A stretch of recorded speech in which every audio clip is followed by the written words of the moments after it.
lideramos el camino de la opinión pública y buscamos que la cultura del debate alcance consensos y soluciones a los problemas de nuestro país.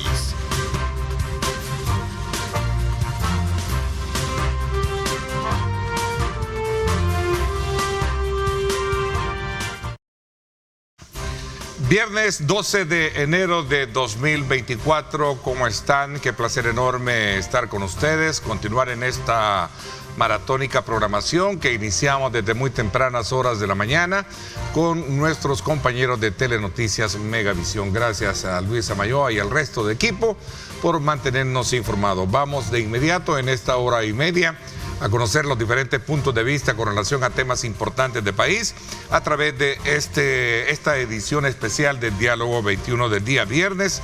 Así es que desde ya, bienvenidos. Vamos de inmediato también a saludar a nuestros invitados. Carlos Araujo, que por cierto este día está de manteles largos, ¿verdad, Carlos? Sí. ¡Feliz cumpleaños!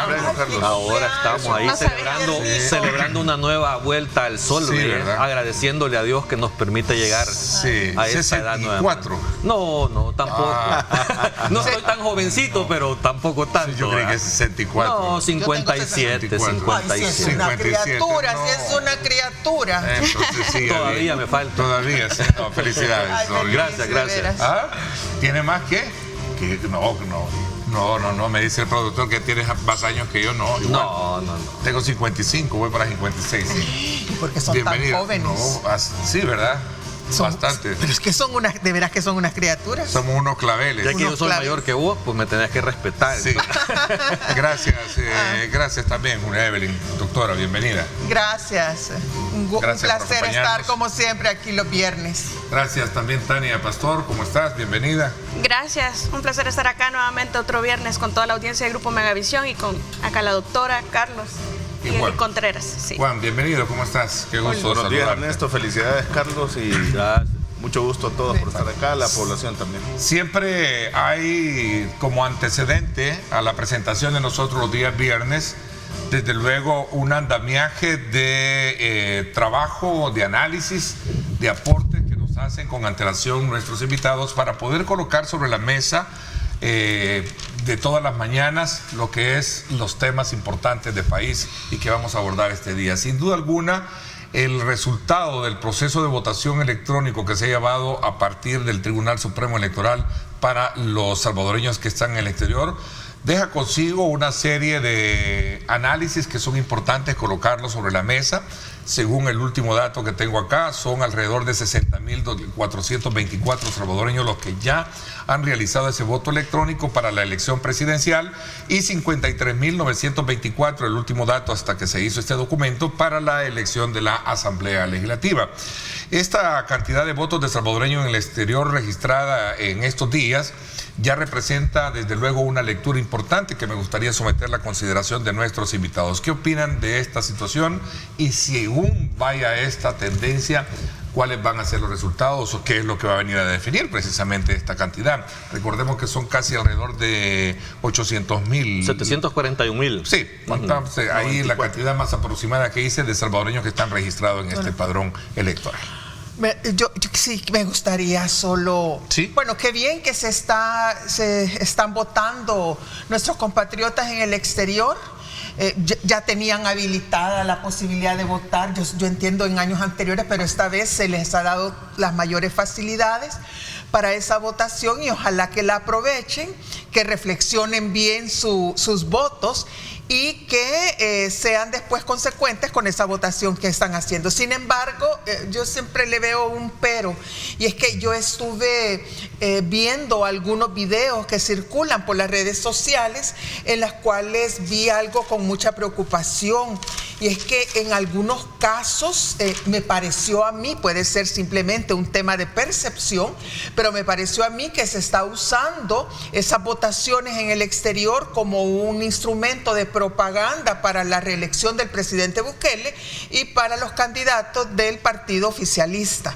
yo creo que se está utilizando. En segundo lugar, yo creo que hay algunos videos también que a mí me preocuparon en sumo grado, en donde claramente se ve como que inducen a otras personas que ya sea por su edad o por su condición de salud o alguna discapacidad que tengan, no pueden ejercer directamente el voto electrónico por su cuenta, como que les están induciendo al voto. El tono de la voz, la forma en que le dicen, mire, estos son tales y tales, pero si quiere votar por el presidente Bukele, le dicen, es este. Y entonces ya casi que por compromiso, algunas personas, otros no, ¿verdad? Otros por convencimiento, pero otros por compromiso, siento que se ven así como, no sé, como obligados pues a votar por quienes le están insinuando. Y otra cosa que a mí me gustaría que me lo aclararan ahora mis colegas que son expertas en el tema, es el tema del sistema biométrico.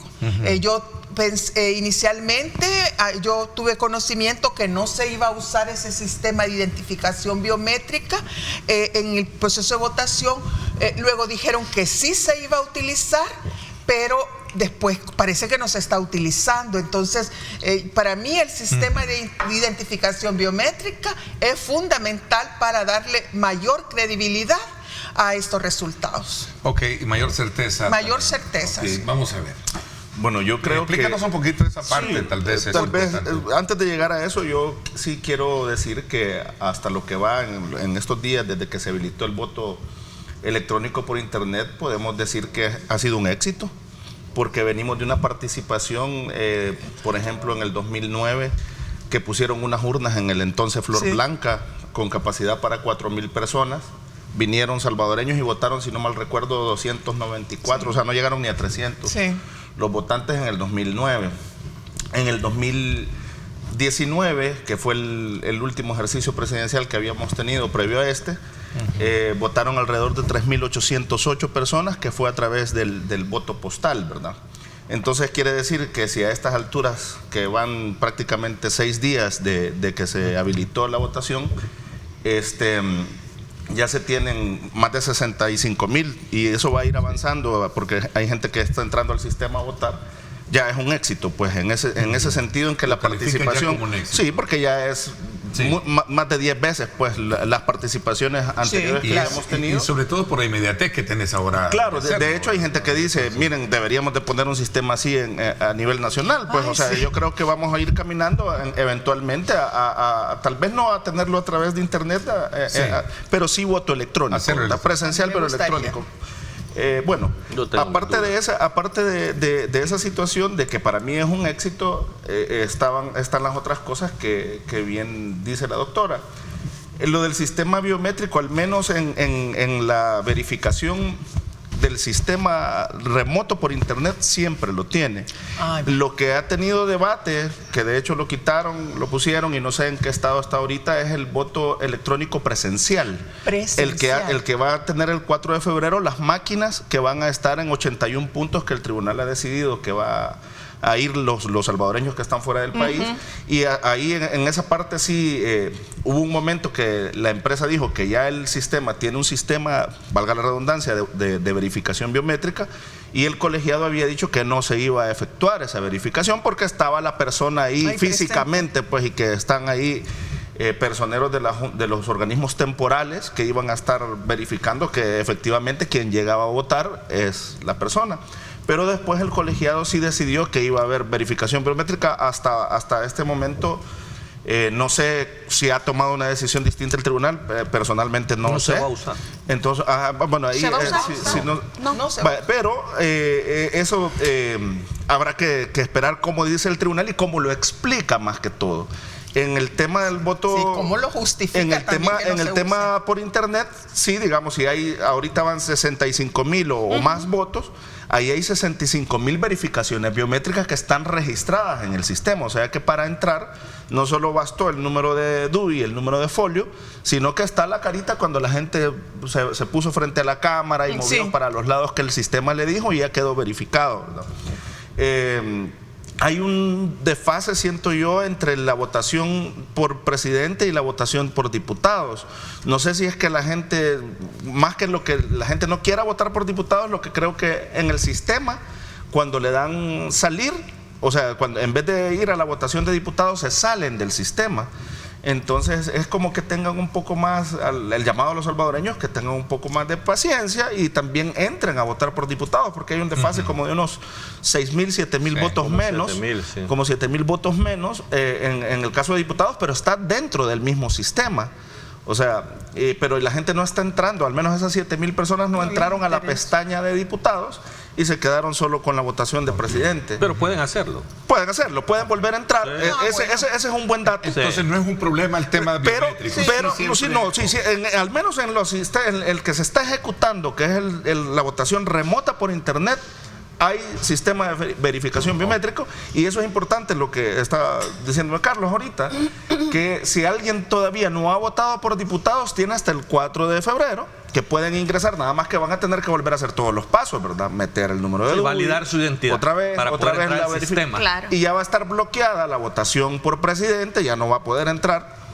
Y sí va a estar habilitada la votación por diputados. Es un buen elemento, sí, porque también cuando ya has votado, el sistema te genera un código que te dice que ya votaste. Eso ya queda absolutamente registrado. Todas estas fases son las que son auditables, ¿verdad? Claro. Ahí quizás, Carlos, que nos explique, sí, porque hasta dónde afectaría el tema de la identificación biométrica presencial, porque cuando nosotros vamos a votar acá no tenemos un reconocimiento facial, claro, es decir, no hay todo eso. Es testimonial. Pero por eso es que yo digo, también, tal vez Carlos nos va a ampliar. Bueno. Quizás lo que va a hacer falta mejorar un poco es la comunicación del tribunal con relación a todos estos temas hacia la población, para que se quede claro que no hay ninguna situación oscura. Es que por eso, más que todo por la transparencia, porque las personas que somos más incisivas, que nos quedemos así con la tranquilidad de que ninguna persona ha votado por otra en las presenciales. Carlos, con antelación, la doctora Evelyn Martínez dio su punto de vista, Juan Contreras también. Te escuché decir que tú tenías tus dudas.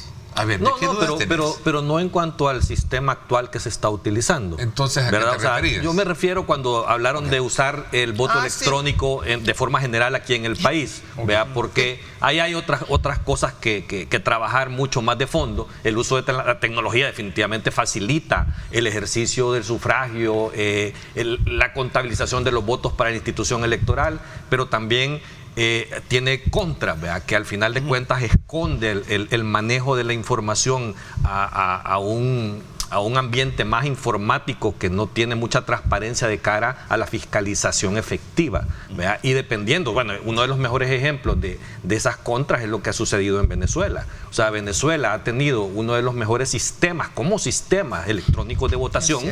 Creo que es el mejor sistema con los mejores mecanismos de seguridad, el que ellos compraron. Pero como ellos lo administran, al final lo abren y hacen fraude. Smartmatic, que fue el proveedor de Venezuela, denunció en la última elección, que habían manipulado los datos y le quitaron el contrato. O sea, entonces, era obvio, ¿no?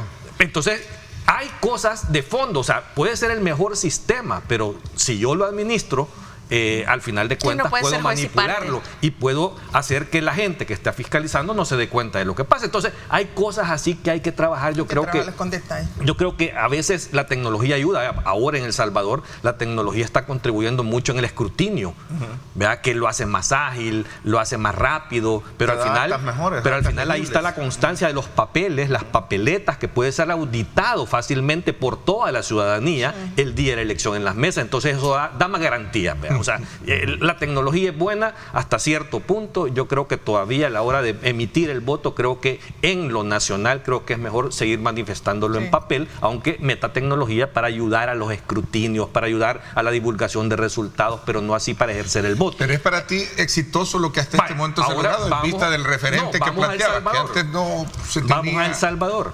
en El Salvador está bien el uso de la tecnología y el voto electrónico para el voto de la diáspora. O sea, creo que es un mecanismo efectivo. ¿Vea? Y es obvio, o sea, la mejor elección, el voto de la diáspora ya existía, ya había una ley, ¿vea? Pero el mecanismo era postal. Y el mecanismo, al final, hoy comparándolo, te das cuenta de que tenía mucha burocracia, porque había que registrarse, había que esperar que te llegara el sobre, no llegaba a tiempo. No, y aparte de eso, la gente tenía era un mecanismo destinado tenía que dar su dirección. Hay mucha gente ilegal que les da miedo dar las direcciones, cosas por el, mientras que ahora por el teléfono es mucho más fácil. O sea, la mejor votación del pasado eran 3.800 votantes y ahora en una semana lleva 65.000 votantes. O sea, hay una diferencia definitivamente. Entonces, la tecnología ayuda. ¿Y qué es a lo que voy yo? De que se contrató a una empresa con la suficiente robustez, con la suficiente seriedad. Hay una empresa auditora que tiene todas las credenciales para auditar también. Entonces, eso da garantía de que el sistema no puede ser manipulado. Mi punto en todo esto siempre sigue siendo, y es el mejor consejo que le doy al tribunal, es la comunicación. O sea, el tribunal está obligado a ser más comunicativo con relación a los actores políticos que están participando para darle transparencia. O sea, el proyecto es un buen proyecto, ¿vea? Y la falta de comunicación le genera dudas. Entonces, ¿por qué voy a generarle dudas si el proyecto es eficiente, si el proyecto es efectivo, si el proyecto facilita la votación? Hay que disipar las dudas, y la disipación de las dudas se da comunicando correctamente, ¿vea? Dando la garantía. Yo te voy a abrir las puertas a que tú, actor político que estás participando, no tengas ningún pretexto de cuestionarme. Yo creo que eso a mí sí me parece que es un éxito total. Realmente me satisface bastante el resultado de la implementación del voto electrónico para el hermano en el exterior, especialmente porque yo sí considero que el voto postal era un fraude era un fraude hacia los hermanos en el exterior, porque realmente la intención era que no votaran, que no influyeran, no garantizarle. Es como el decreto. Era desmotivante. Sí, era como el decreto 555 de los no partidarios. Ahí está, pero no hay forma de efectivamente garantizar la participación no partidaria. Entonces, al final del día, esto acerca más. Definitivamente lo hemos comprobado. Vamos a escribir un antes y un después en la historia de El Salvador, y vamos a hacer un ejemplo también. Bueno, esperemos que terminen las elecciones y que esos intentos también de socavar el sistema, eso es delito, ¿verdad? También, ley de los hackeos, sí, porque han habido intentos. Habrá más de algún gracioso que está intentando probar la seguridad, pero recordemos que eso es delito también. Si se logra identificar, pues hay penas de cárcel bastante altas aquí en el país. Han habido alrededor de 35, dijeron. 35 ataques cibernéticos al sistema. Pero es lo que te digo. Los cuales han sido repelidos técnicamente. Es lo bueno de tener a una empresa como Indra en este proyecto. Sí, correcto. No estamos hablando de las internas de un partido político en donde es como Venezuela, ¿verdad? Ellos tienen el sistema y ellos lo manejan. Entonces, juez y parte, como que bien complicado. No tiene comparación a lo que realiza el Tribunal Supremo Electoral. Siempre ha sacado adelante todas las elecciones, y siempre desde afuera se grita fraude, se gritan muchas cosas, pero en términos administrativos, los tribunales supremos electorales que hemos tenido siempre han sacado adelante las elecciones de una forma bastante segura. Ok, abrimos el debate. Y tal vez un poco con el tema de lo que hablábamos del voto electrónico presencial, sobre el tema de los biométricos. O sea, yo creo que es importante, y aquí es donde vuelvo a insistir al tribunal que hay que comunicar. La ley no obliga en ese sistema de votación presencial a usar elementos biométricos, no así en el hecho del electrónico, remoto por internet.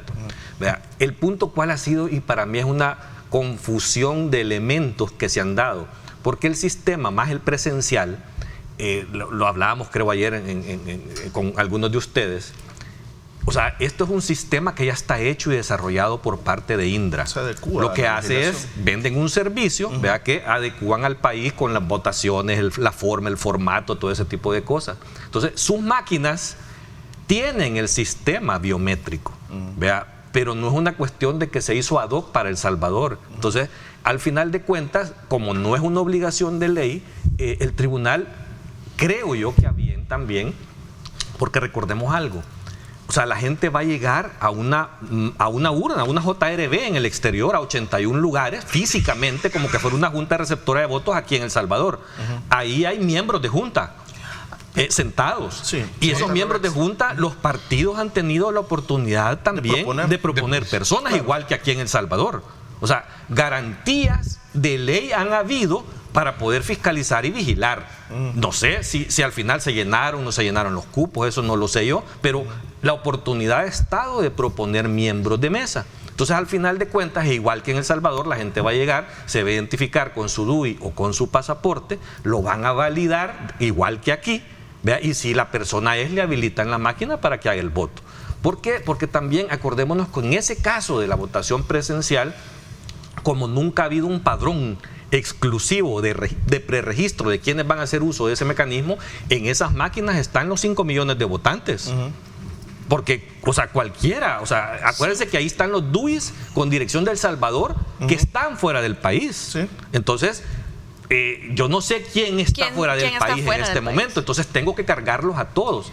Y si yo meto un mecanismo de evaluación biométrica en esa máquina, tengo que meter las imágenes y un software de comparación para todos los 5 millones más el millón de pasaportes. Entonces, como que eso también genera algún tipo de inconveniente y problema, y es que creo que es parte de lo que están obviando. O sea, para mí, si al final de cuentas las mesas se instalan correctamente como corresponde y hacen el procedimiento de chequeo de la identidad de la persona cuando se presente físicamente, pues podrán votar. Yo creo que incluso, y lo veremos, ahí es donde menos votos habrán, en el hecho presencial. Vea, en el internet hay más facilidad. Aparte de que el universo es menor, ¿verdad? Aparte de que el universo es menor, hay un costo adicional de desplazarte que yo al lugar. Creo que hay más personas en ese mecanismo, porque vaya, solo en Estados Unidos hay alrededor de 3 millones de salvadoreños, solo en Estados Unidos, y por internet solo van a votar 741,000. El tribunal decía que eran como 200,000. No, pero eso es que ese número en la gente que tiene DUI con dirección allá. No,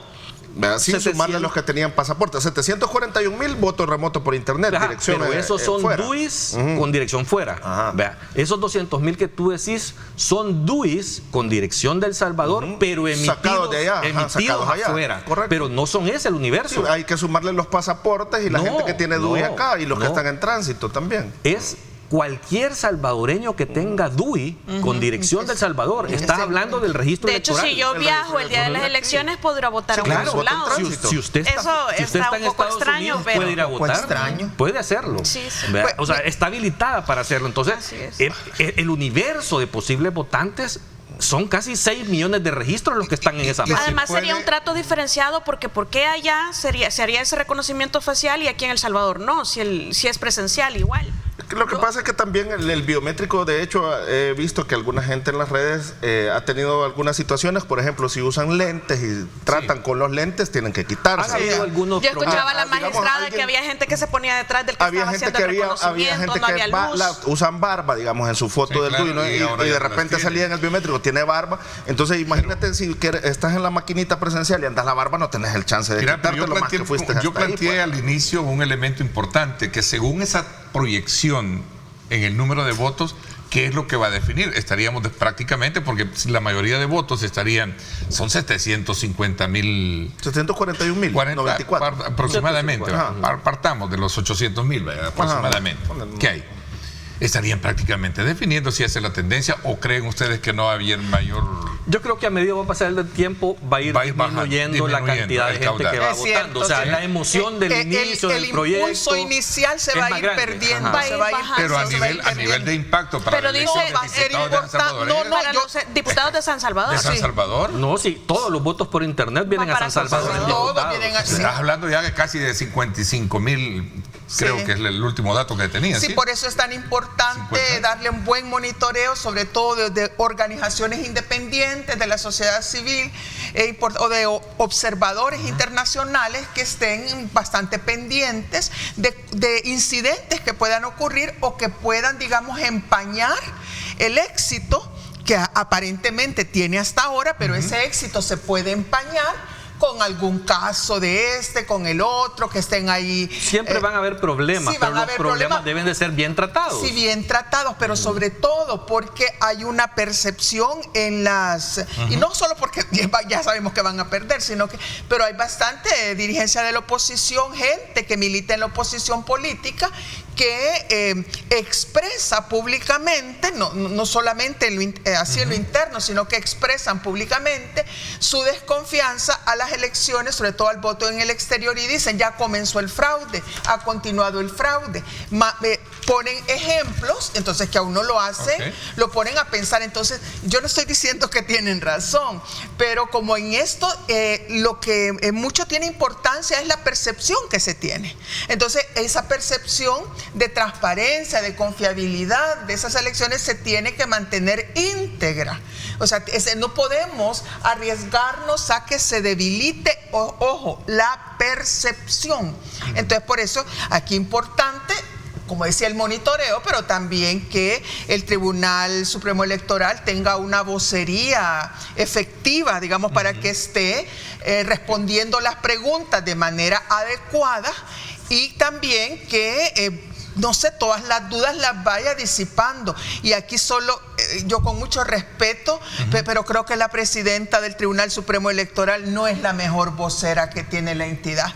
Es una señora es una licenciada que le cuesta expresarse, que no va al grano, que no responde exactamente lo que se le pregunta y que finalmente termina hablando generalidades. Yo creo que debería de haber una vocería más profesional, ¿verdad?, que esté, digamos, disipando esas posibles dudas, y así nos evitamos problemas después de que se esté cuestionando. Pero hay cuatro magistrados. Sí, más, no, pero yo escuché a la magistrada en otro medio, y lo que sucede es que ella da también su opinión, ¿verdad? Claro. No opina por pues, todo el colegiado. Pero eso es lo que no debería de suceder. Pero todos los magistrados lo hacen, y no es que esté bien o esté mal, pero es que también tienen derecho a dar su opinión individual y en la opinión que da el colegiado, ¿verdad? Claro. Pero cuando hablábamos de los diputados, automáticamente que estábamos diciendo se van para San Salvador, y pensé en el tema de los 40, que ahora ya no son 84, ¿verdad? No, es imposible no recordar el tema del $1.000.000 de la subida del salario. Qué curioso, porque realmente cuando nosotros decimos, por lo menos yo estoy de acuerdo en la disminución que hubo del número de diputaciones, creo que era una deuda histórica, es decir, era un exceso que nos costaba a todos los salvadoreños, y cuando nos dijeron, miren, ahora les va a costar menos, yo creo que eso nos dio todavía mayor satisfacción. Claro. Pero venirnos a enterar de que disminuyen a la mitad, por ejemplo, la cantidad de empleados, pero que se suben los salarios y todavía se pasan 1 millón más, entonces, ¿cuál es la reducción, verdad? Yo creo que hace falta cierto nivel de transparencia también, porque si al final estamos votando por diputados, queremos que nos digan claramente si de verdad la reducción nos va a significar un costo menor de pagar salarios, pues no solamente de los diputados, sino que también de todos los empleados, ¿verdad? Porque eso motiva también a votar o no votar, anular el voto, es decir, y todo lo demás. A ver, Juan, sobre ese tema en particular de lo que mencionaba, de manera relacionando lo que es el tema de la reducción del personal,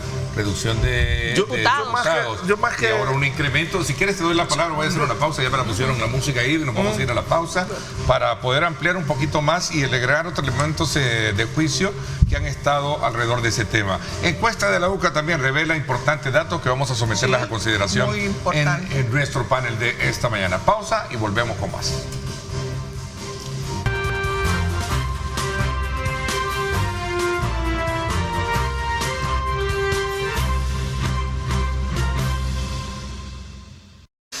Bueno, gracias nuevamente por estar con nosotros. A ver, Juan, había quedado darte la palabra con relación a ese tema que se hilvana, obviamente, o se relaciona con respecto al tema de las expectativas que hay con relación a este nuevo método o configuración que va a tener la Asamblea Legislativa, y agregando un elemento de transparencia y sobre todo también de ahorro que se podría tener bajo el nuevo número de diputados que se van a tener en la Asamblea Legislativa. ¿Qué piensas tú de lo que planteaba en este caso? Yo creo que este tema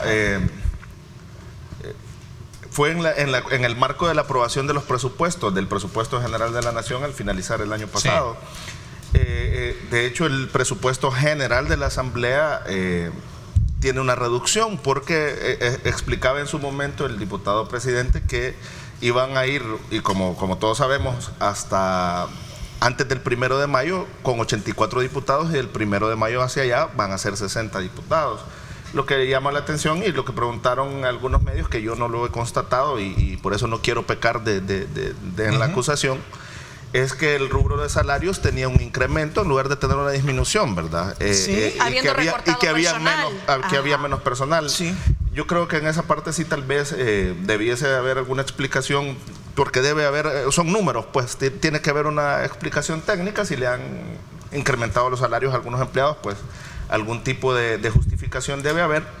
Sin embargo, esa reducción en el presupuesto general sí se va a ver reflejada a partir de mayo en adelante y lo que dure el periodo legislativo. Lo que, si nosotros enlazamos en esta situación y al tener los 60 diputados, con lo que estábamos hablando previamente, con la participación que hay de los salvadoreños en el exterior, ya ahorita estos 65,000 votos ya son factor.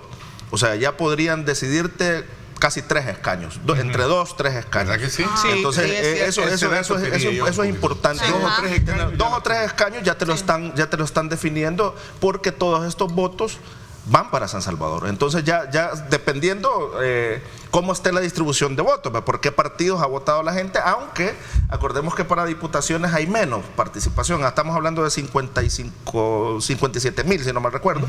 Es menos que para presidente, pero ya unos 2 escaños ya comienza a tener incidencia los salvadoreños en el exterior. Y enciende el debate entre los diputados al decir, bueno, miren, nosotros votamos porque se le facilitara la votación ahora con este nuevo método, y a la oposición se le cuestiona por el tema de que en el pasado nunca dieron y ni han dado sus votos para poder digamos que ahí hay una parte de incongruencia, pero es un derecho de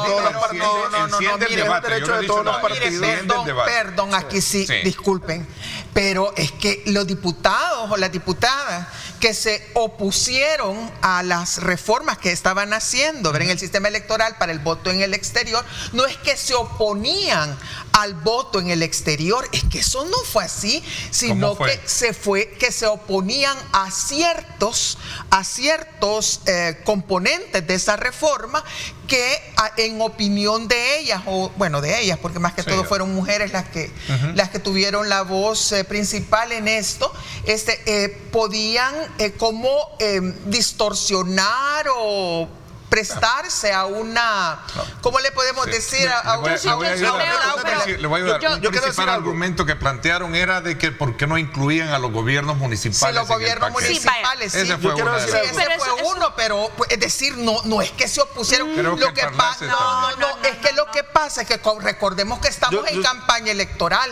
y entonces ahora se afirman cosas, se hacen afirmaciones tan tajantes con el objetivo de atacar a los candidatos de la oposición. Yo sí quiero ser tajante en algo. No, pero no fue así. Hay una resolución de la Sala de lo Constitucional que mandaba a la Asamblea a legislar el voto en el exterior para todos los para todos para todos los cargos, para todas las, y también incluyendo consejos municipales. Pero miren, esa resolución es vieja, y yo sí con conocimiento de causa digo que las anteriores asambleas tenían un sistemático bloqueo a discutir el tema del voto en el exterior. Eso sí se lo puedo decir porque yo era el técnico de esa comisión. Hubo 2 seguimientos. Entonces, de la sentencia. Y de hecho la Corte le decía, mire, cumplan, y siempre le buscaban algún tipo de mecanismo, y la discusión se entrampaba por temas políticos. Entonces nunca hubo, yo no quiero decir pues que tampoco se ha inventado la rueda, porque sí había votación para elecciones presidenciales, que el sistema no era el mejor, que era el sistema del voto postal, pero aparentemente había un entrampamiento político sistemático de impedir que la diáspora participar. Esa mirada claramente. Sí, no, pero es que es cierto. ¿Por qué? Es más, en uno de los seguimientos que hizo la sala, prácticamente deja consignado uno de los magistrados que hace un voto razonado, que han caído en un delito de incumplimiento de deberes. Prácticamente hay una confesión ahí. Es decir, el bloqueo sistemático al voto del hermano en el exterior, yo creo que es más que evidente. Lo que sucede es que seguimos en incumplimiento, porque el mandato es legislar para voto activo y pasivo, para los diputados, presidentes y alcaldes, y todavía nos falta. Entonces, es más un discurso político cuando se dice no voy a votar para que los hermanos en el exterior voten porque falta esto otro. Yo creo que eso fue un error, pero extremo, de verdad, porque lo que debieron hacer era, bueno, yo voy a apoyar para que mi hermano en el exterior vote porque es lo que injustamente e ilegítimamente se le ha vedado en el pasado, y hago la salvedad que hago el reclamo que esta asamblea no está cumpliendo tampoco con el mandato constitucional que está en una jurisprudencia de la Corte, porque hay una sentencia, la 156 del 2012, me parece, que tuvo 2 seguimientos. Entonces, no obstante, todavía le debemos a El Salvador, a los hermanos en el exterior. Sí voy a votar para apoyarlo, pero yo no voto para apoyarlo, no hago esa salvedad, pero sí quiero que voten por mí. Entonces, eso sí me parece a mí una incongruencia total. Esa mirada de reojo de Carlos así sospechosa. Eso sí es una burla, la inteligencia del hermano en el exterior. Yo sí quiero aclarar algo, porque no es cierto de que la oposición esté en contra o votó en contra de esa ley. Pero así lo dijo, ahí están los temas de creación. Voté en contra porque esto y esto. O sea, quiero poner sobre la mesa hechos. Vea, lo que no se acompaña es la ley tal cual se aprobó. ¿Por qué? Bueno, uno de los elementos que todos hemos cuestionado aquí, ¿cómo es posible que me vengan a decir de que todos los que están votando hoy por internet, todos sus votos vayan al departamento de San Salvador cuando hay gente de todo el país? Vea, ¿por qué hay diferencias entre unos que pueden votar por internet y otros que no, cuando todos podían votar por internet? Otro argumento. O sea, entonces, que tú tienes, pero esos son sus argumentos, no los de los diputados. Pero eso no es problema. En su momento, pero ellos dijeron votamos en contra. No lo sé, pero te estoy dando los argumentos. O sea, no es estar en contra de la del pero esos son sus argumentos técnicos. No fue la posición de los opositores. Se plantearon durante la discusión. También quiero poner sobre la mesa algo. Cuando escucho de usted decir de que el incumplimiento de la oposición anteriormente, déjenme decir algo. No lo dije yo, lo dijo un magistrado en un seguimiento de la sala. No fui yo. Pero ustedes lo han puesto sobre la mesa aquí. Vea. El punto es que la sala ordenó, vea, en seguimiento, que todas las elecciones, presidente, diputados, alcaldes y parlacen debían de ser voto en el exterior. Vea. La Asamblea Legislativa 2021, la anterior a esta Asamblea 2018-2021. No, la 21, sí, 18-21, perdón, aprobó, vea, una ley de voto en el exterior que incluía todo. Y Bukele la vetó. Con voto postal.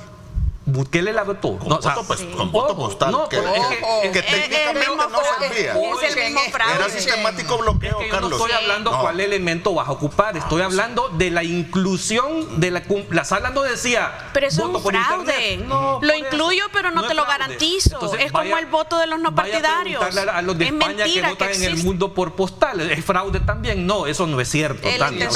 Con nuestra historia, sí es un fraude. Pero eso es importante que el presidente ya se sabía el fracaso de ese tipo de voto, y entonces ¿cuál era la idea? Que siguieran sin no poder votar. Carlos, era una ley, Carlos, para buscar a cumplir la sentencia. No sé si me dejan terminar. No, yo solo pueden dejar terminar. ¿Vas a terminar? No sé. Dale. Voy a esperar a ver si me dejan terminar. Entonces, ¿cuál es el punto? Había una ley, y esa ley no estoy hablando del mecanismo de votación que iban a ocupar, si era postal, por internet, por volados telepáticos, no estoy hablando de eso. La ley incluía el voto de todas las modalidades, que era presidente, diputados, alcaldes, Bukele la veta. Esa Asamblea Legislativa supera el veto de Bukele, y se hace ley. Entra la nueva Asamblea Legislativa y la deroga. ¿Verdad? Y quita el voto de alcaldes y de parlacen de la ley. Está. Vea, entonces, ¿quién es el que está bloqueando que puedan votar los hermanos del exterior por alcalde? ¿Quién es el que está dirigiendo que los votos por internet sean solo a un departamento?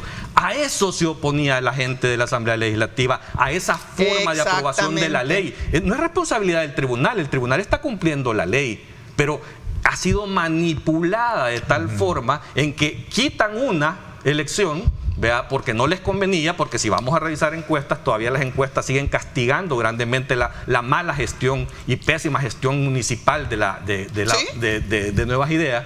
Entonces, habría que quitar eso también de la mesa. Entonces, esas cosas son las que se cuestionan de la aprobación de la ley. Pero es lo mismo que se cuestionó antes. Yo quiero decir algo. Es decir, antes estaba mal cuestionarlo y ahora está bien cuestionarlo.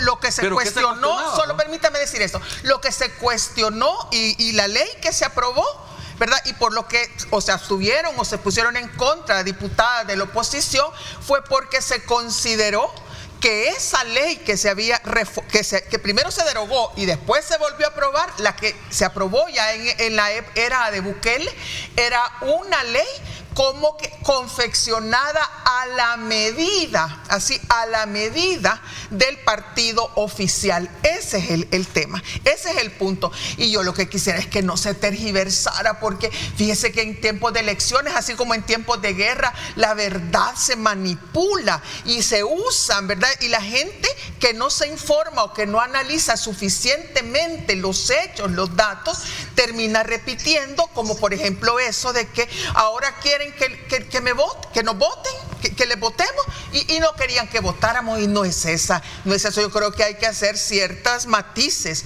¿verdad?, en cuál fue la postura y cuáles fueron los debates que se dieron en el Pleno durante la discusión de esa ley. No, yo sostengo mi posición. Yo hubiera votado para que votaran y hubiera hecho la salvedad de las observaciones que tenía, pero votar en contra es categóricamente decir, no lo voy a dejar votar, pero sin embargo quiero su voto. De verdad que a mí me parece eso un verdadero insulto a la inteligencia del hermano en el extranjero, que ahora le están pidiendo el voto, pero votaron en contra. Y es que definitivamente, vaya, la ley anterior, si la derogaron ahora, porque ese voto postal que estaba recogido en esa ley era como decirles ahora a los no partidarios, ustedes pueden, no hay no partidarios en las opciones. Es porque el decreto no garantiza nada, porque las instituciones y los funcionarios han hecho ese decreto para que no puedan participar los no partidarios. De la misma manera estaba esa ley, se había hecho para que el voto en el exterior no fuera una realidad, para que siguiera siendo el mismo fracaso que había venido siendo desde el 2012, que se implementó para el voto de presidente. Si el voto postal le llega, no le llega a tiempo, no regresa a tiempo. Es decir, la idea era no motivar. Ya se sabían las falencias, ya se conocía el hecho de que los hermanos en el exterior no van a proporcionar su dirección porque tenían problemas migratorios de su residencia allá. Entonces, ¿por qué no facilitarles? Eso fue un estancamiento deliberado y malintencionado completamente por parte de la oposición para que los hermanos en el exterior no pudieran votar. Yo quería decir algo, es que tú tienes que crear una ley para potenciar el derecho. No para limitar el derecho. O sea, no es que va a decir, te lo reconozco, te creo una ley, pero no te garantizo una participación. Lo único bueno que tenía esa anterior ley de la que habla Carlos era que mencionaba algunas partes innovadoras que creo que se debe retomar, que había en los temas de los arraigos para el tema de las votaciones municipales.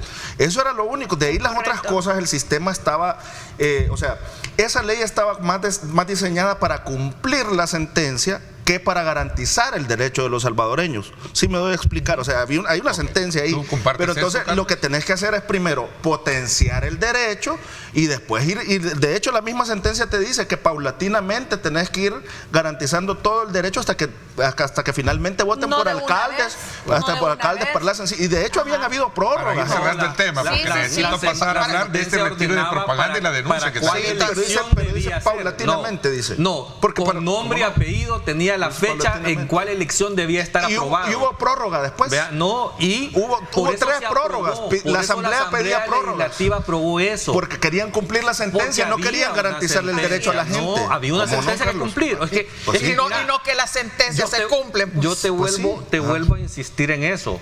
El problema no era el mecanismo. Pues sí. No era el mecanismo. El tema que estamos discutiendo es que había una sentencia que había que cumplir, que se cumplió, y que este gobierno no se cumplió porque la sala no dijo que se cumplió, dijo que se cumplió una parte. ¿Cómo no? No dijo que se cumplió todo. La Asamblea 2018 aprobó el voto para todos los tipos de elecciones. Te digo, mira, porque los trabajos son confidenciales, pero yo era el técnico de esa comisión. Pero de esa comisión yo era el técnico.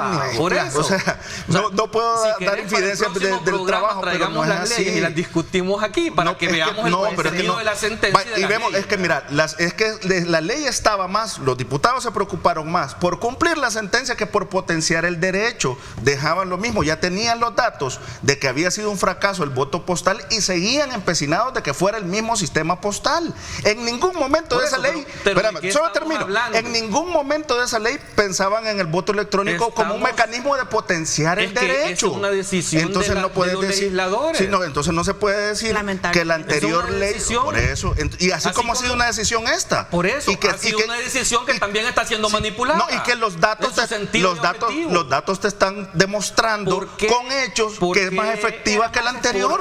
Son números. La legislativa crea dos tipos de salvadoreños en el exterior. Los de a pie y los electrónicos. Los electrónicos 740,000 pueden votar dentro de un mes entero y los de a pie solo un día. Porque tenés que verlo presencial, porque tu dirección está en internet. Imagínate que alguien, ¿cómo no? Imagínate que alguien, yo podría votar acá, puedo votar acá y me meto el teléfono y voto también. Es tan sencillo votarte ese argumento, ¿sabes cómo? Con la validación biométrica que están haciendo en este momento. La misma validación biométrica pudiste haber hecho para esas personas. Por internet. Para identificar. Pero entonces, y no es la identidad pero entonces si yo no necesito estar en tránsito para votar por internet, entonces. ¿Cómo? O sea, si me decías que le habilitabas al que tiene el DUI acá para votar por internet, aunque viva en otra parte del mundo, no es necesario que yo esté en otra parte del mundo, porque tú y yo pudiésemos entrar al sistema y votar por internet. Pero hay formas entonces de por eso eso. Pero por eso tenés que la dirección física está en El Salvador, pero la persona tiene que estar fuera del país, porque si no los 6 millones hubiéramos podido votar. No, yo estoy claro en esa parte, pues entonces, pero no me refiero a esa parte, pero hay formas de validar y de registrar a las personas para facilitarles el voto. Lo que pasa es que al final de cuentas solo tenía un objetivo, y era a un grupo de salvadoreños que están más estables dentro de los Estados Unidos y que quieren que todos sus votos vengan a San Salvador. Clase de debate y de análisis como los que tenemos, vamos a continuarlos después de esta pausa comercial. ¿Quiere, para cerrar este tema, porque quiero hablar un poco yo quería hablar del presupuesto de la Asamblea, pero bueno. Vamos a ver si vanamos un poco en el tema del retiro de propaganda, que es uno de los temas que ha venido también a copar en el contexto de lo que vive el país ahora. Es la denuncia que han hecho públicamente sobre el retiro de propaganda en muchos partidos políticos.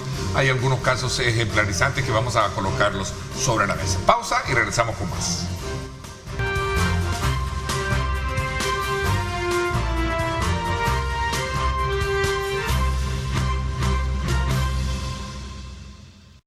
Bueno, gracias nuevamente por estar con nosotros. Agradecemos de usted la gentileza de estar participando muy activo a través de nuestras plataformas digitales. Así es que desde ya, pues muchísimas gracias por estar con nosotros. Continuamos con nuestro análisis. ¿Quieres cerrar el tema o entramos? No, yo quiero cerrar el tema sobre el presupuesto de la Asamblea Legislativa. A mí me parece importante porque este es un buen momento para que la Junta Directiva de la Asamblea Legislativa y en particular el presidente de la Asamblea Legislativa le aclare a la ciudadanía dentro y fuera del país, ¿verdad?, ¿a qué se debe ese incremento en $1 millón en el presupuesto, en salarios de la Asamblea Legislativa? Y esto por una razón sencilla: la gente tiene derecho a saber si le han mentido, o si le están ocultando algo, o si esto es congruente con las justificaciones que dieron cuando se redujo en 24 diputados, en 24 curules la Asamblea Legislativa, porque en ese entonces lo que se dijo que el tema o el argumento principal era un tema de economía, sobre todo de economía de salarios, porque era muy costoso mantener a todos esos diputados con su respectivo corte de asesores, ¿verdad?, y de ayudantes y todo, y entonces que eso el pueblo salvadoreño no podía seguir soportando esa carga. Y entonces, pero esto es un contrasentido de ese argumento frente a lo que está ocurriendo ahora. Y entonces yo sí creo, yo tengo argumentos ahora sí para afirmar que el objetivo nunca fue reducir el presupuesto, sino que el objetivo principal era que los partidos de oposición pequeños no tuvieran ninguna posibilidad de tener representantes en la Asamblea Legislativa y que se consolidara el sistema de partido único. Okay. Yo creo que así es que yo espero explicaciones de la Junta Directiva. Este fue un punto que planteó Tania en su momento. Vamos a ver, el tema de la denuncia sobre el retiro público, que se ha hecho el retiro de propaganda electoral por parte de algunos partidos políticos, se vino al caso del tema de Santa Tecla como uno de los ejemplos de esta acción que se había hecho. Autoridades del Tribunal Supremo Electoral han dicho de que el organismo no puede resolver este tipo de denuncias porque se hacen por candidatos en redes sociales, y sobre todo también que el argumento de tener campaña adelantada o campaña ilegal en el caso de los alcaldes parece ser que es el punto de honor en todo este tema. Vamos a ver, Carlos, ¿qué piensan de esto? Pues a mí me transporta la discusión al 2018. ¿Por qué? En el 2018 la alcaldía de San Salvador y la alcaldía de Santa Tecla retiraron propaganda de candidatos. En aquel momento, el karma se llama eso. Aquel momento el tribunal, a través de un comunicado, explicó que el derecho de propaganda política está plasmado, como bien todos sabemos, en la Constitución y en el Código Electoral, que tienen mayor jerarquía que una ordenanza municipal, ¿verdad? Eso lo dijo el tribunal en aquel momento a través de un comunicado, y estableció algunas sanciones, ¿verdad? En las que se podían incurrir si se seguía quitando eso.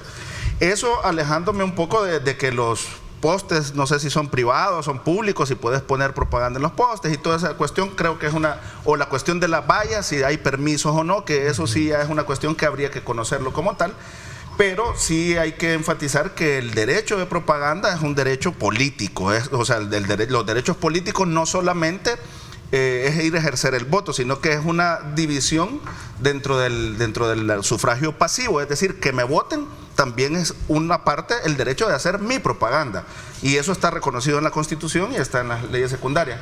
Le falta al tribunal quizás en esa parte no hacerlo vía comunicados como se hizo en el 2018, sino que tal vez proponer un tipo de reforma de ley que quede más claro que en el tiempo en el que está habilitada la propaganda se puede hacer por diferentes medios, y así como se ha ido evolucionando en donde ya la pinta y pega, por ejemplo, está prohibida, que lo que hacía era ensuciar las comunidades y ensuciar las ciudades, y ahora ya está prohibida. Creo que el tribunal podría proponer o hablar con, no sé, en su momento con los diputados para que se ponga por ley y dejar y solventar esta situación de que evidentemente la legislación secundaria y la Constitución está por sobre las ordenanzas, ¿verdad?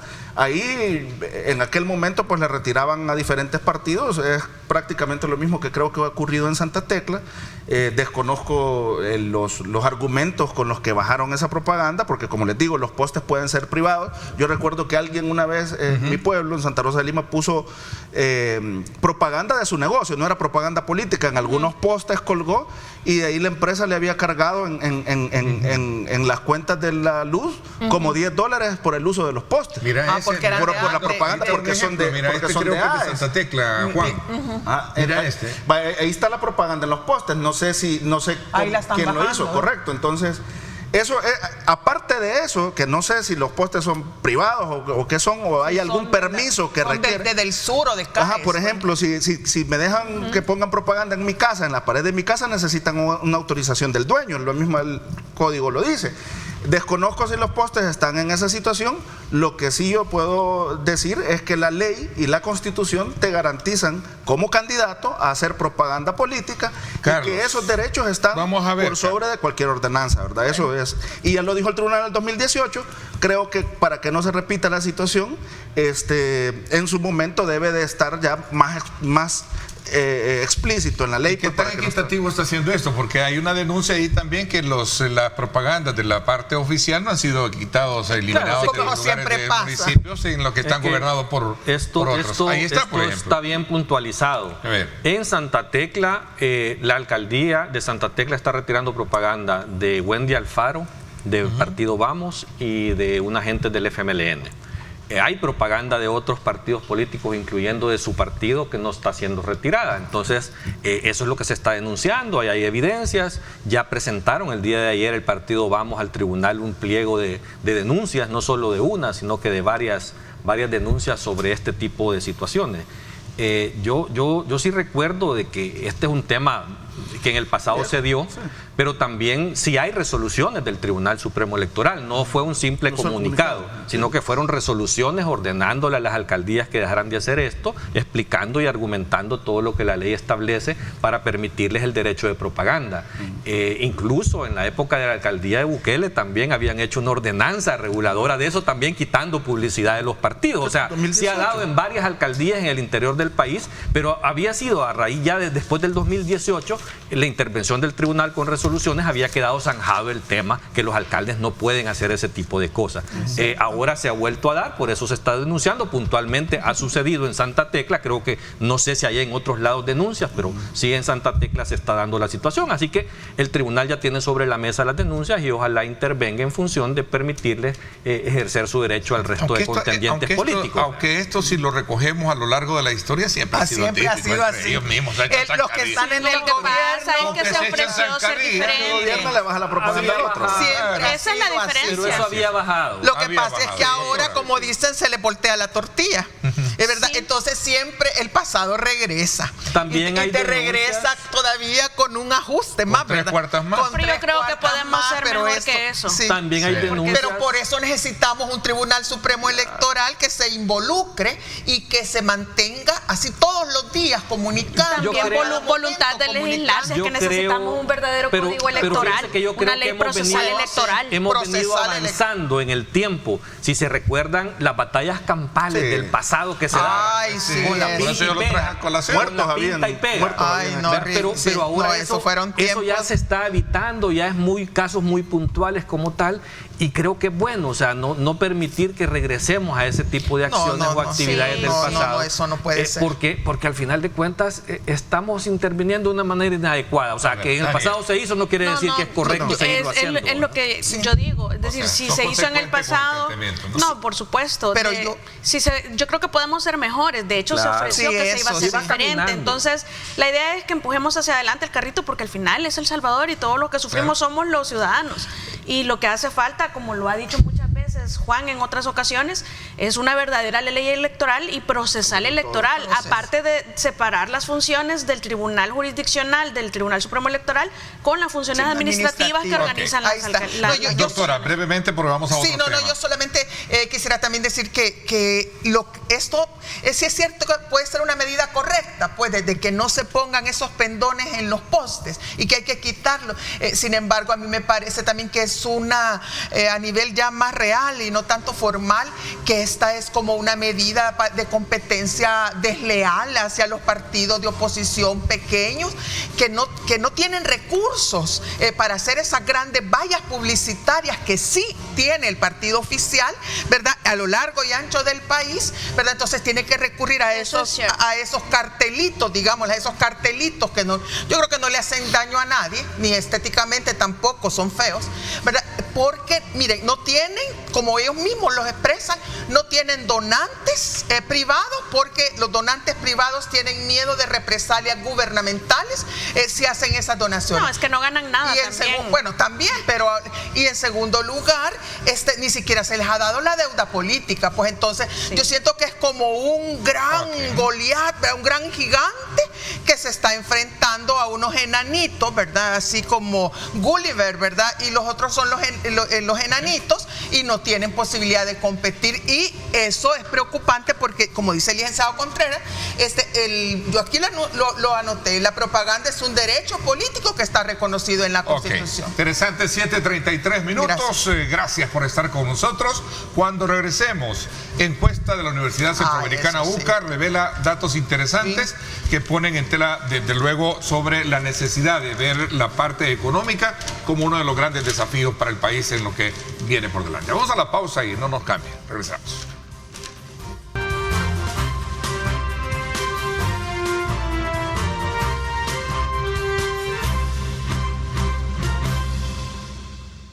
Nuevamente, gracias por estar con nosotros a esta hora de la mañana. Agradecemos, como siempre, la participación muy activa que tienen ustedes con sus mensajes. A ver, una encuesta que esta semana se conoció de la Universidad Centroamericana UCA deja entrever que la parte económica es el mayor problema que vive el país. Y sobre todo la encuesta se da en un contexto también en la cual históricamente el tema de la seguridad siempre ocupó el primer lugar, y ahora pasa a ser pues, prácticamente en la parte económica el principal problema que tienen los salvadoreños. Según la encuesta, un 32% de los salvadoreños señaló que en su familia el principal problema que se vive es la situación económica, un 17% el desempleo y un 13.2% el alto costo de la vida. A ver.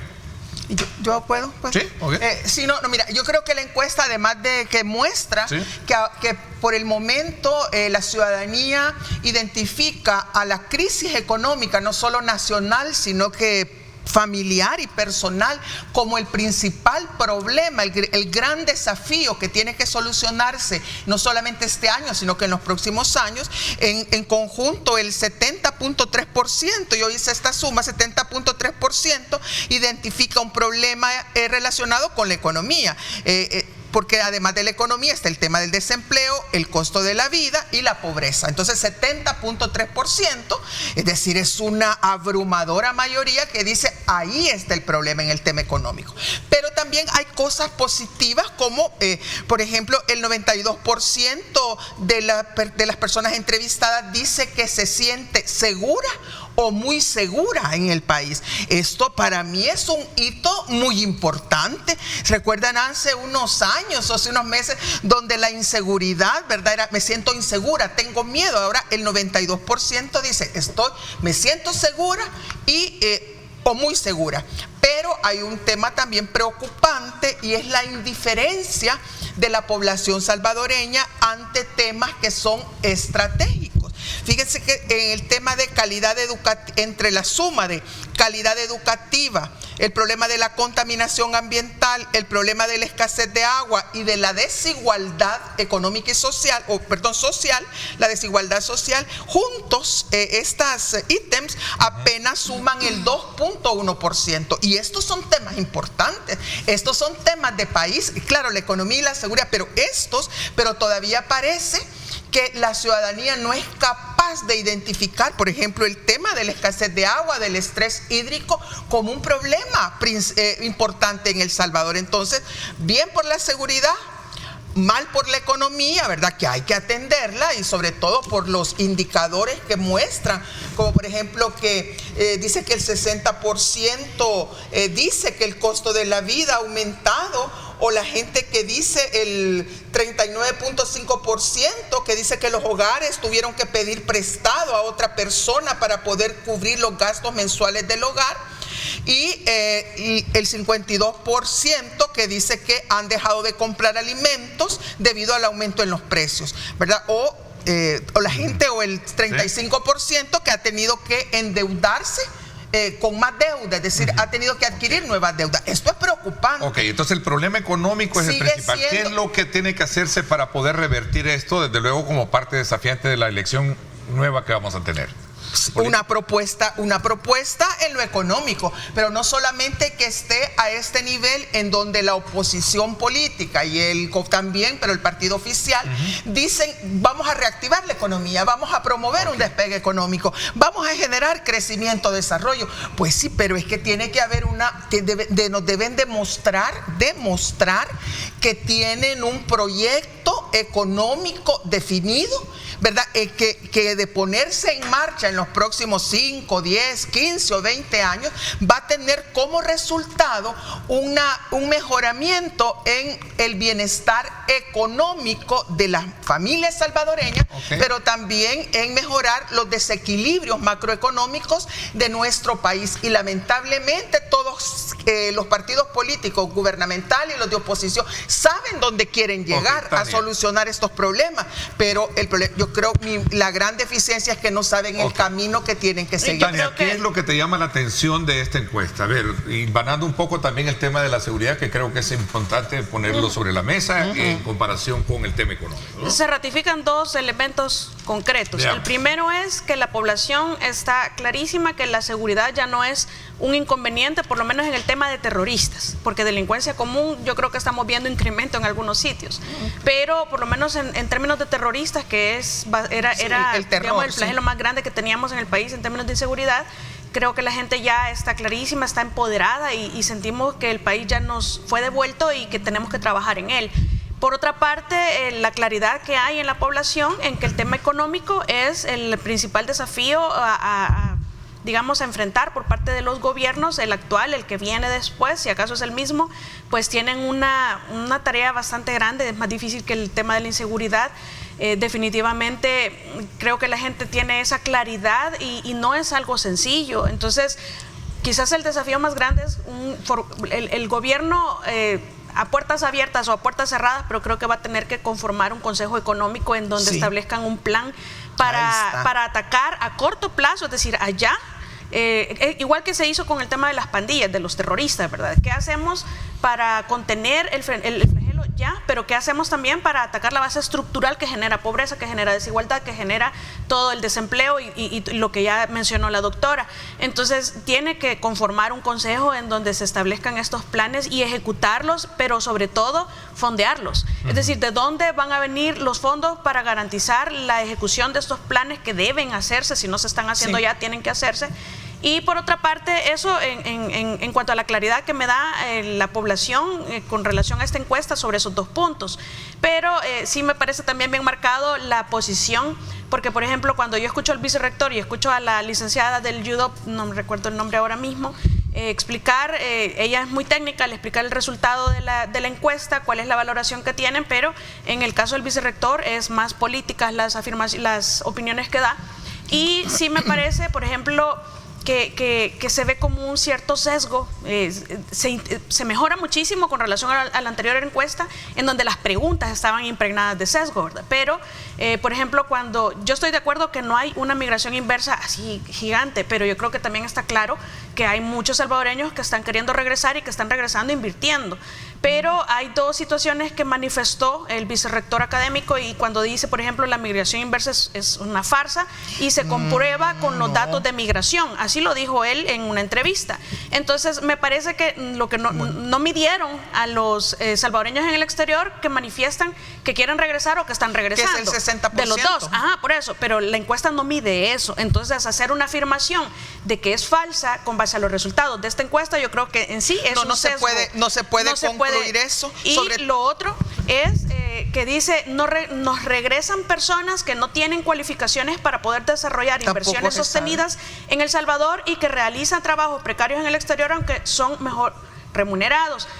Yo creo que eso es desmeritar al salvadoreño que viene, porque realmente nosotros, es decir, la preparación académica no es en automático sinónimo de éxito o de que significa un mejor país. Tenemos casos excepcionales, pero al final sí hay muchos casos de personas que no tienen preparación académica, pero que como empresarios han sido muy exitosos y que esos son los que están regresando a invertir en El Salvador. Entonces, esas 2 afirmaciones por parte del vicerrector como resultado de la encuesta, sí, yo no estoy de acuerdo. Yo solo, un 10 segundos. No, mire, yo creo que la encuesta hay que leer, hay que descargarla del internet, hay que leer los datos y hacer nuestro propio análisis, porque sí, yo también sentí, yo generalmente no veo las conferencias de prensa, pero sí siento que está como el análisis está bastante sesgado, y el vicerrector de la UCA sacó conclusiones que estos datos no proporcionen, porque lo único que nos dice esta encuesta en el tema de migración es que el 74% de la población no quiere migrar y que casi el 25% sí desea migrar. Eso es lo que dice. De ahí las afirmaciones son más personales. De ahí todo lo demás que se saque de ahí, como dicen, está tirado de los cabellos. Carlos, ahí hay un elemento también que tiene que ver con la seguridad. Claro. Qué tremendo lo que, contrario a una política, digamos, bajo un régimen de excepción, que ha sido fundamental en el control que se ha tenido en el país, de acuerdo a los expertos en el tema, Ecuador pasa un momento bien difícil, ¿no? Yo creo que también no podemos dejarlo por alto, un poco relacionando la parte de estos componentes que tiene la encuesta UCA, que también habla de que la seguridad pasa a un segundo plano de preocupación y el económico lo retoma, ¿no? Pero quiero un poquito también navegar ese horizonte que creo que no podemos pasar por alto, ¿no? Lo que está pasando en Ecuador.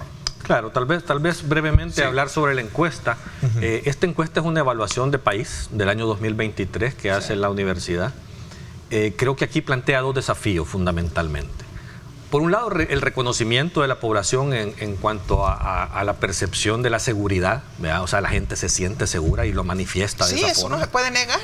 Pero el desafío, hay un desafío para los que gobiernan, es cómo consolidar eso, ¿verdad? ¿Por qué? Porque seguimos mes a mes con el mecanismo del régimen de excepción y no hay más leyes que de alguna manera permitan dar ese paso adicional, como se lo ha recomendado inclusive el mismo gobierno de los Estados Unidos, que después de 2 años de estar con régimen de excepción es necesario dar ese paso adicional para volver al Estado de Derecho, para volver al debido proceso, ¿verdad? Y que quieren acompañar al gobierno de El Salvador en ese paso trascendental que permita consolidar los resultados en materia de seguridad, ¿verdad? Porque creo que no hay salvadoreño que no desea que ese resultado sea de una forma permanente. O sea, todos están contentos con eso, todos estamos contentos con los resultados en materia de seguridad y todos queremos que sea permanente, pero no podemos estar congelados tal y como la solución está en este momento fungiendo. Hay que ver, o sea, mientras no se consiga esa forma nueva de consolidar el resultado, definitivamente hay que estar en la situación en la que estamos. Yo no tengo duda de eso. Pero el otro desafío que plantea esto es en materia económica. Cuando el 70% de los salvadoreños están gritando, ya no aguanto, estoy desesperado, sí. hay más pobres. Sí, o sea, en el país hay más. Eso lo dicen las encuestas. La pobreza ha aumentado. La gente dice que el dinero ya no lo alcanza. La gente dice que ha dejado de comprar alimentos. Entonces, mi punto es que este gobierno, vea, tiene un gran desafío. Porque este gobierno tiene todo el poder de toda la institucionalidad del Estado. Entonces, no tiene ningún pretexto para decir que alguien está bloqueando las soluciones a ese grave problema que la gente está teniendo. Entonces, ese es el desafío que se le plantea al gobierno, porque tiene que diseñar políticas públicas teniendo todo el poder, ¿vea? Para poder aliviar esa carga que tiene la gente. Está sobreviviendo, no está viviendo. De verdad, sí, pero no como la diputada. No es un tema que le pueda decir, esperémonos un gran rato, o sea, ya va a venir, ¿no? Esto hay que hacer medidas urgentes y de emergencia. Y los puede hacer. Y el gobierno no tiene pretextos porque nadie lo está bloqueando. Exactamente. Ok, Ecuador, te doy la palabra cuando regresemos. ¿Te parece? Perfecto. Voy a hacer una pausa, 7:49, regresamos con más.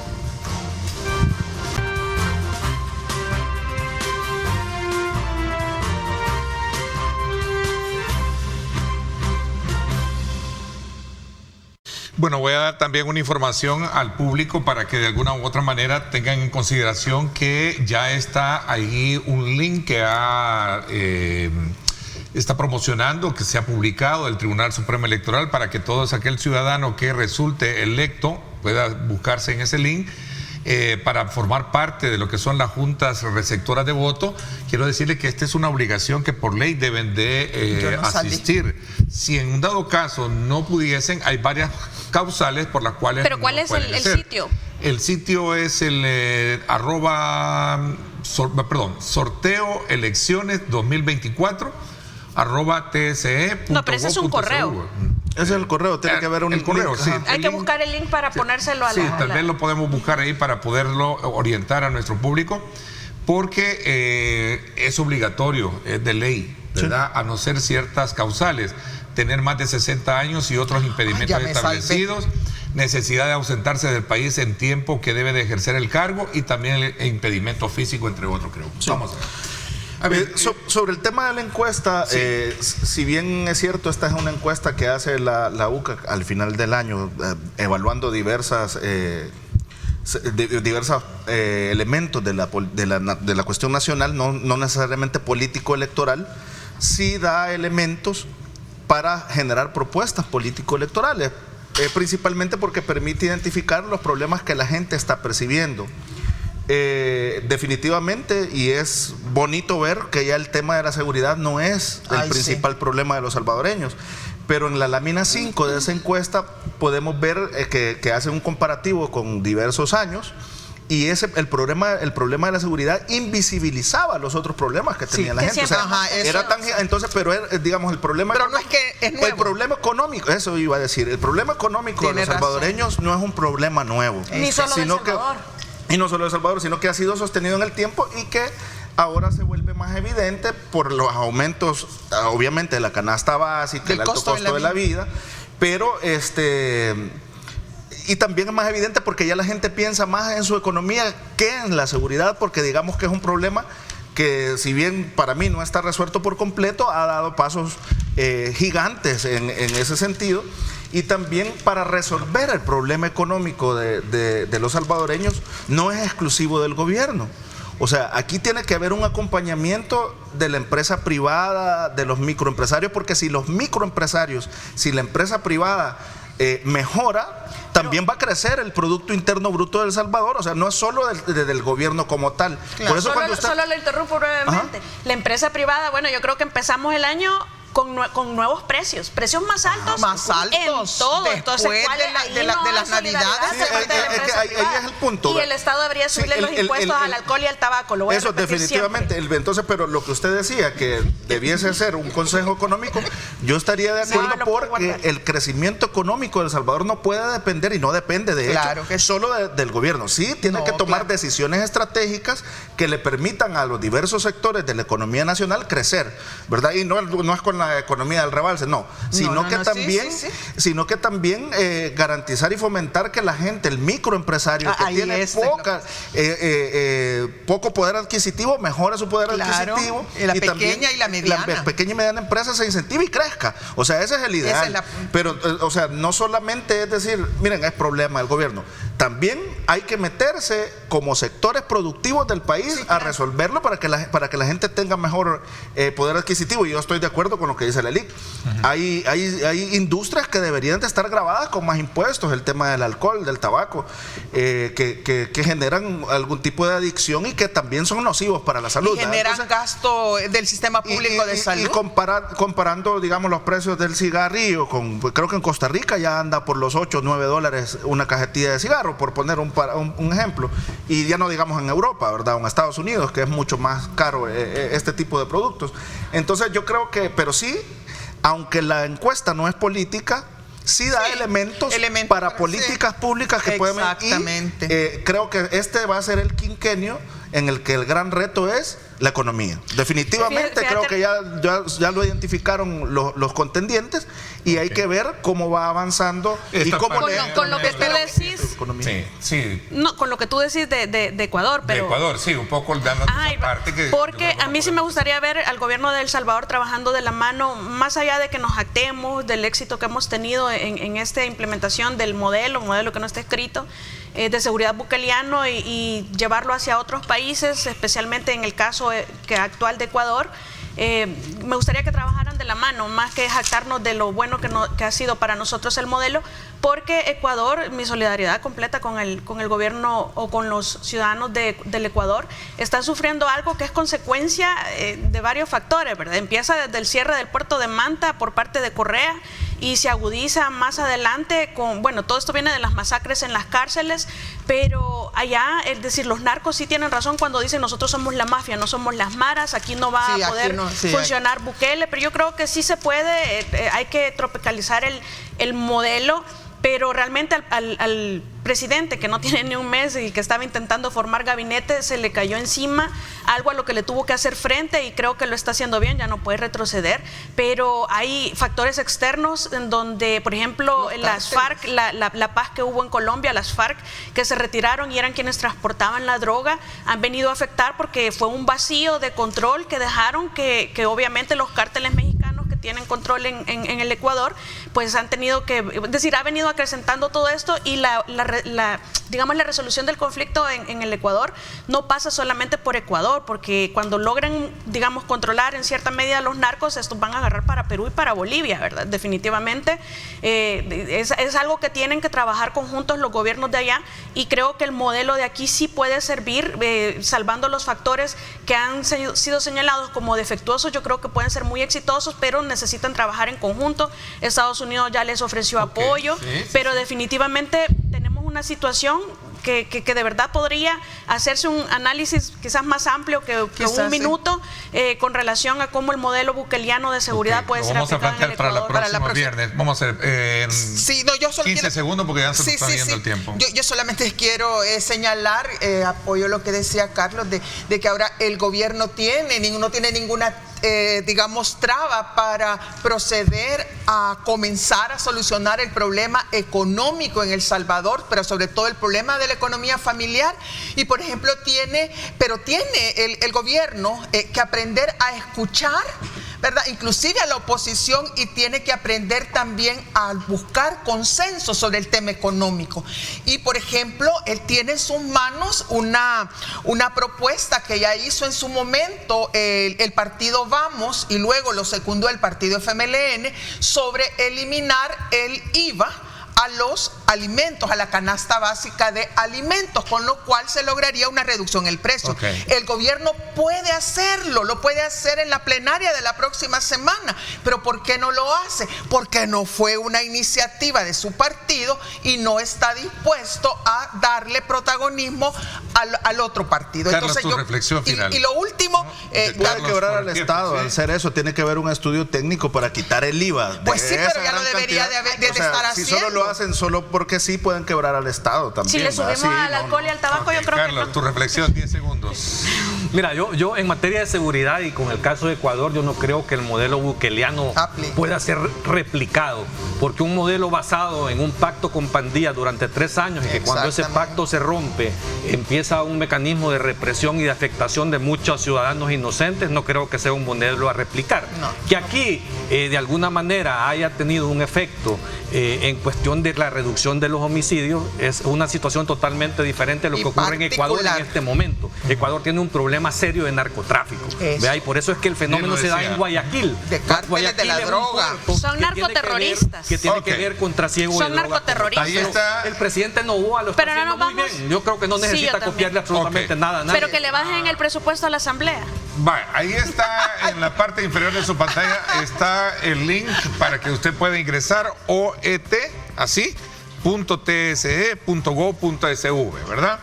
Ahí lo tiene usted para que pueda ingresar, chequear si ha salido sorteado.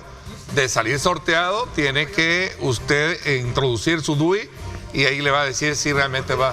Tienen que capacitarse. Tienen que capacitar. Después ir los días, sí, porque va a ir el 4 de febrero. Pero que vayan los que pueden ir. Sí. Yo haría un llamado a quienes tengan el tiempo y la disponibilidad de hacerlo, que vayan. Gracias, Carlos. Gracias, doctora. Gracias a No he sido seleccionada.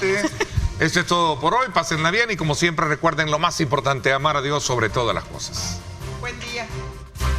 Lideramos el camino de la opinión pública y buscamos que la cultura del debate alcance consensos y soluciones a los problemas de nuestro país.